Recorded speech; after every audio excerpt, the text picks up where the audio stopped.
Good morning, guys. We're going to talk about scene 8 of Streetcar Named Desire today. If you look at the very beginning of scene 8, which is on page 114 of your PDF, you'll notice that we are currently celebrating Blanche's birthday. Celebrating, I kind of use, I don't think celebrating would be an inaccurate term here because it is kind of awkward. We've got, Stella is pretty sad. Blanche has got this artificial smile and everything is tight on her face. Stanley's kind of sullen himself, so it's not really a celebration. We also see that there's a spot at the table that's vacant, which we know was supposed to be Mitch, and he's not there. Clearly, he has heard the information that Stanley had given him regarding Blanche and has chosen not to show up. And this bothers Blanche. If you look on page 114, she mentions something there that says, it's the first time in my entire experience with men, and I've had a good deal of all sorts, she says, that I've actually been stood up by anybody. She doesn't know how to take it. I find this a little ironic because, it is her experience with men that has sort of gotten her into this predicament, the fact that she is stood up by Mitch. Moving on to page 115, we've got, more of a tense situation here. They are beginning to eat. Blanche is trying to tell a joke to lighten up the mood, but clearly that's not going to work because Stanley is pretty annoyed with Blanche.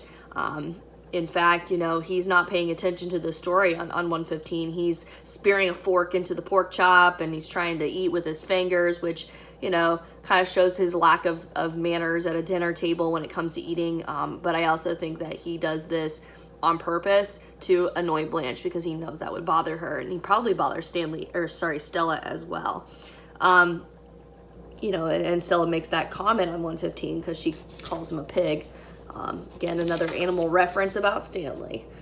Moving on to page 116, and if you'll forgive me, I've forgotten to number my pages after this point, so I might have to count them up so you guys don't get lost.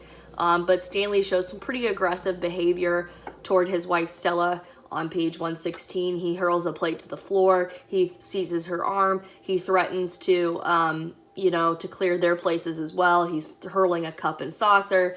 Just a lot of throwing things around, breaking things, I assume. Just very, very aggressive and threatening, and it kind of foreshadows, the violence that he probably will demonstrate in the next few scenes. You can tell that Stanley is pretty bothered and feels pretty insulted when he's called a Polak, and that he's described as vulgar and greasy. And he kind of says that Stella has been sort of going along with the type of names that Blanche has been calling him.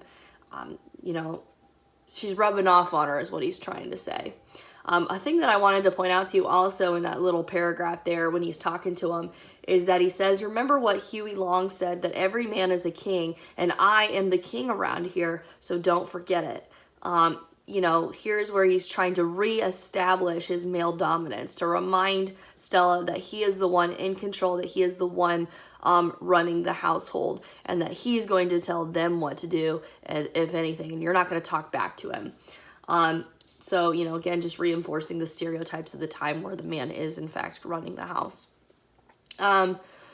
Moving forward on page 116, if you hold on a second, I'm going to go grab my pen so I can number these and we don't get lost. Hold on.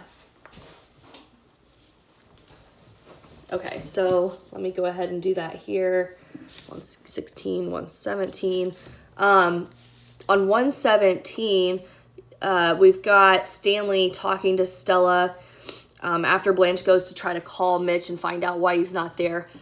Stanley's reminding her of a time where it was just them and things were great until Blanche showed up. He says, Stella's going to be all right after she leaves and we've had this baby. It's going to be the way it was. You remember the nights that we had together, God, honey, it's going to be sweet when we can make noise in the night the way that we used to and get the colored lights going.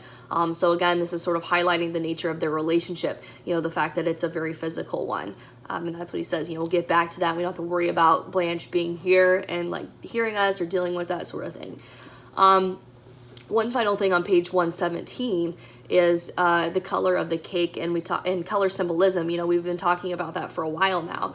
The cake being white is very fitting because just like anything else that's associated with Blanche, you know, it's all white. It symbolizes that purity. Okay, so, or at least what she tries to put up, you know, is the illusion that she is a pure individual. Let's go to page 118. I'm marking these right now just because I've forgotten to do so. You know, Blanche does admit that the reason why she goes to bathe as often as she does is because of her anxiety and her nerves. So we know that there quite clearly is something going on there. Moving on to page 119. You know, Stanley continues to be sort of nasty towards Blanche. He stares insultingly at her when he answers the phone and claims that it's not for her. You know, he yells at them to be quiet and that women are always like talking, and, you know, they're all noisy, more stereotypes that he's reinforcing here. And another thing on page 119 is that when he does present Blanche with the bus ticket out back to Laurel, you know, he speaks slowly and tries to pretend that he's being nice. I kind of feel like this is a little insulting. You know, obviously this is where he's beginning to tell her that she needs to go. Looking on the bottom of page 119, we also have Blanche continuing to hold on to the lie that she is not 30 or turning 31. She maintains that she's 27. You know, we got to question why she would do this, because you would think that Stella would tell her husband Stanley how old Blanche truly is, but she wants to insist that she is not that age, that she is 27. Maybe it's just trying to convince herself. I don't know. I just thought it would be interesting to comment upon. You know, this late in the play, this is what she's still doing, even though people are seeing through her lies. So once we have Blanche understanding